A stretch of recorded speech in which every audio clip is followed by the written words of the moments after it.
নমস্কার বন্ধুরা, সকলকে আমার চ্যানেলে স্বাগত। রাজ্য সরকারি কর্মচারী এবং পেনশনারদের ডিএ সংক্রান্ত বিষয় নিয়ে গত 5ই ফেব্রুয়ারি 2026 সুপ্রিম কোর্টের তরফ থেকে যে ঐতিহাসিক রায় প্রদান করা হয়েছিল, সেই রায়ের পর এবার বড়সড় ধাক্কা খেতে চলেছে রাজ্যের কর্মচারী এবং পেনশনাররা। কী সেই ধাক্কার ফলে কতটা ক্ষতিগ্রস্ত হতে পারে রাজ্যের কর্মচারী এবং পেনশনাররা, সকল কিছু নিয়ে আজকের ভিডিওতে বিস্তারিতভাবে আলোচনা করব। ভিডিওটি ডিএ মামলার রায় নিয়ে অত্যন্ত গুরুত্বপূর্ণ, তাই প্রথম থেকে শেষ পর্যন্ত অবশ্যই ধৈর্য সহকারে দেখবেন এবং ভালো লেগে থাকলে অবশ্যই একটি লাইক করবেন এবং সকলের সঙ্গে শেয়ার করবেন।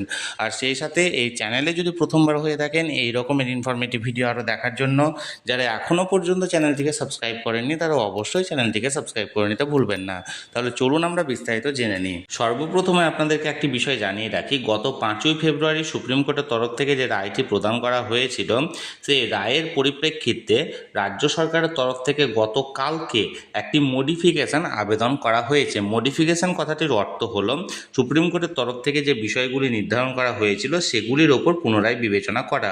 এবং এই মডিফিকেশানে রাজ্য সরকার আবেদন করেছে, যেহেতু রাজ্য সরকারের এই মুহূর্তে কোষাগারে টাকা নেই, তাই এবার থেকে মানে যে ডেটটা বলা হয়েছিল 31শে মার্চের মধ্যে পেমেন্ট করার কথা, 25% ডিআরএস অ্যালাউন্স এবং তারপরে আরও বাকি 75% ডিআরএস অ্যালাউন্স, সেই সময়টি 31/12/2026 মধ্যে করার কথা বলা হয়েছে রাজ্য সরকারের তরফ থেকে। অর্থাৎ রাজ্য সরকারের কাছ থেকে রাজ্য সরকার সুপ্রিম কোর্টের কাছে 31শে ডিসেম্বর 2026 পর্যন্ত সময়সীমা চেয়েছে এই টাকাগুলি এরিয়ার পেমেন্ট করার ক্ষেত্রে।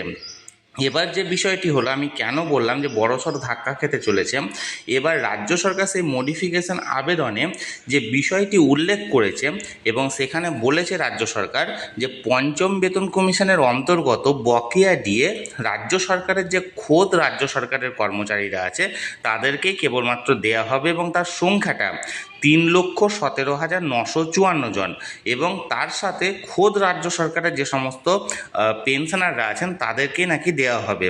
এছাড়া যে সমস্ত বৃহত্তর কর্মচারীরা, অর্থাৎ সরকার প্রসিদ্ধ বিদ্যালয়ের শিক্ষক শিক্ষিকা বা শিক্ষাকর্মী, এর পাশাপাশি লাইব্রেরির কর্মচারীরা বা পঞ্চায়েত বা পৌরসভার কর্মচারীরা বা কর্পোরেশনের কর্মীরা, এদেরকে এই সরকারি কর্মচারী বা পেনশনারদের আওতায় কিন্তু রাজ্য সরকার ধরেনি। এখানে আমি যে বিষয়টি আমি আপনাদের কাছে তুলে ধরেছি, দেখুন এখানে টোটালি বিস্তারিত দেওয়া হয়েছে যে এমপ্লয়িজে এখানে বলা হয়েছে নাম্বার অফ এমপ্লয়িজ ছিল গ্রুপ এতে 52,130 জন, গ্রুপ বিতে 98,027, গ্রুপ সিতে 1,10,018 এবং গ্রুপ ডিতে 57,779।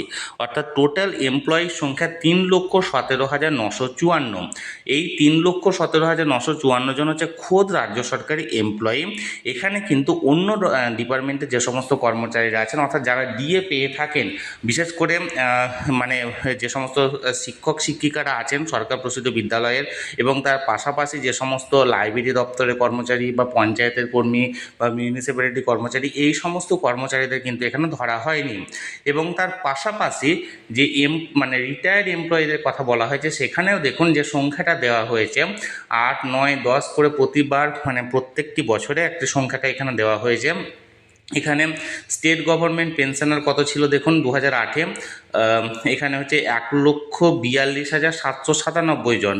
এবার দেখুন স্টেট গভর্নমেন্ট ফ্যামিলি পেনশনার ছিল 53,771 জন। যে সংখ্যাটা দেওয়া হয়েছে সেটা শুধুমাত্র রাজ্য সরকারের খোদ রাজ্য সরকারের যে সমস্ত পেনশনাররা তাদের কথা এখানে বলা হয়েছে। তাহলে বন্ধুরা, রাজ্য সরকারের তরফ থেকে যে মডিফিকেশন আবেদনটি সুপ্রিম কোর্টে করা হয়েছে, সে আবেদনে একটি বড়সড় এখানে বিষয় লক্ষ্য করা গেছে যে রাজ্য সরকার এবার যে সংখ্যাটি জানিয়েছে তাদের সার্ভিং এমপ্লয়ি এবং রিটায়ার্ড এমপ্লয়িদের তথ্য, সেখানে বড়সড় ধাক্কা খেতে চলেছে যে সমস্ত অন্য দপ্তরে কর্মচারীরা ছিলেন তাদের ক্ষেত্রে। এখনও এই বিষয়টি ক্লিয়ার হয়নি যে সুপ্রিম কোর্ট কী বলছেন। এছাড়াও যে সমস্ত কর্মচারী সংগঠনগুলি এই মামলাটি করেছিলেন তাদের পক্ষ থেকে এই বিষয় নিয়ে কোনো কিছু এখনও পর্যন্ত জানানো হয়নি। এই বিষয় নিয়ে যদি বড় কোনো আপডেট আসে আমি তৎক্ষণাৎ সেটা আপনাদের সঙ্গে শেয়ার করব। তাই যারা যারা এখনও পর্যন্ত এই চ্যানেলটির সঙ্গে যুক্ত নেই অবশ্যই চ্যানেলটিকে সাবস্ক্রাইব করে চ্যানেলটির সঙ্গে যুক্ত হয়ে যান। আর এই ভিডিওটি ভালো লেগে থাকলে অবশ্যই একটি লাইক করুন এবং সকলের সঙ্গে শেয়ার করুন। আর সেই সাথে অবশ্যই চ্যানেলটিকে সাবস্ক্রাইব করে রাখুন। ধন্যবাদ, দেখা হচ্ছে পরের ভিডিওতে।